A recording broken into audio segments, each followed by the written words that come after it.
આમ તો વગર જિલ્લાની જે માગણી આપણા દીવ વિસ્તારના તમામ લોકોની છે એ વ્યાજબી છે અને અગાઉ પણ સરકારે ઘણી વખત સર્વે કરાવી અને ઘણી વખત ભાજપના જે શાસન બેઠેલા માણસોના મોઢે પણ અમે એવું મેં વાપર્યું હતું ભાઈ અમારે વગર જિલ્લો બનાવવો એવી અમે અંતરમાં છે અને લુદરાના સરડામાં અમે જિલ્લા પંચાયત કલેક્ટર ઓફિસ બધું બનાવશે આવી ઘણી વખત ચર્ચા મારી જોડે પણ થયેલી હતી પણ કંઈક દીવનું ભાજપનું રાજકારણ મોડું પડ્યું કોઈ થરાદમાં સરકલાને લડવાનું છું એટલે હવે એકને બદલે બેસ્યા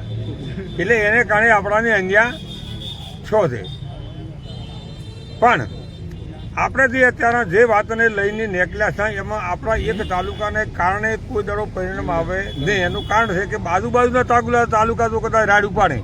કે ભાઈ અમારે થરાદમાં નથી એવું દીવદરમાં જ રહેવું છે અને દીવદર જ બનાવવું તો એના કરતાં આપણને વધારે ફાયદો થાય કારણ કે એક તાલુકો તો સરકાર સમજે છે કે તું દીવદરને બનાવે તો થરાદ ઉપર શું બેસવાનું છે થરાદને બનાવો તો દીવદર ઉપર શું બેસવાનું એટલે આ એના કરતાં બે જિલ્લા તું બનાવે ધારો કે તો પણ રા તાલુકો બનાવવાની તળાવ તાલુકો બનાવવાની ત્યારે હાલ વાતું ચાલે છે કદાચ એ બે તાલુકા થાય કોઈને મોટો તાલુકો છે કદાચ બે ભાગ પડે બે તાલુકા થાય તો 4-5 તાલુકા ભીલડી પણ તાલુકો થઈ છે એવી પોઝિશન છે આના 2-4 મહિના પહેલાં પણ એવી ચર્ચા હતી ભીલડી તાલુકો બનાવો આ બધું કરી અને બે જિલ્લા તો